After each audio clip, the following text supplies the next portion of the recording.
متخيل إن دي أول مستشفى في مصر؟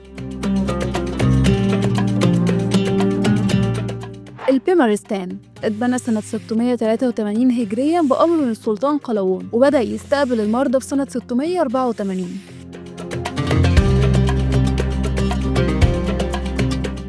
المكان ده كان مختلف جداً، مش مجرد مستشفى بيدي علاج مجاني، ده كان نظام متكامل للرعاية الصحية لكل الناس، غني، فقير، صغير، كبير، من غير أي تفرقة.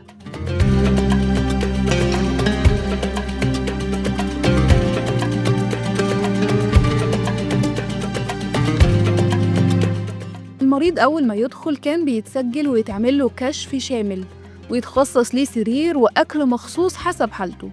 الأجمل إنهم كانوا بيدوا المريض فلوس عن الفترة اللي غابها من شغله وهو بيتعالج، عشان ما يحسش إن في حاجة اتغيرت.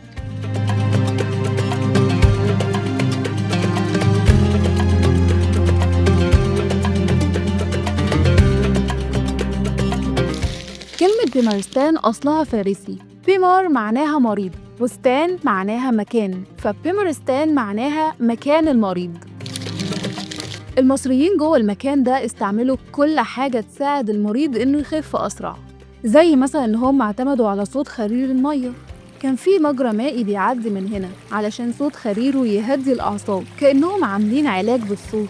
اللي في النص هنا ده كان المختص، أو زي ما بنقول عليه دلوقتي جاكوزي، كان بيتعمل فيه جلسات علاج بالمية. كمان استعملوا الموسيقى كوسيلة علاج عشان تساعد في تحسين الحالة المزاجية للمريض.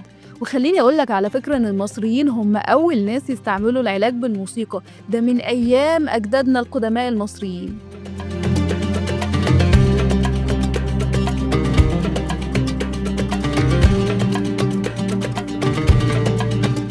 وكان في ممرات هنا بيمشي فيها الأطباء عشان يعدوا على الغرف دي ويكشفوا على المرضى ويطمنوا على أحوالهم وغيره.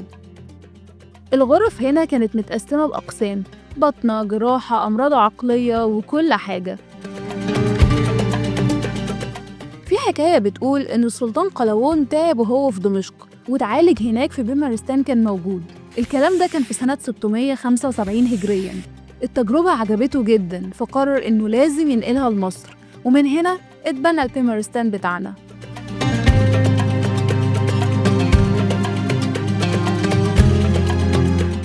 البيمارستان ما كانش مكان للعلاج بس، ده كان دليل على إن الحضارة الحقيقية هي اللي تهتم بالناس قبل أي حاجة تانية.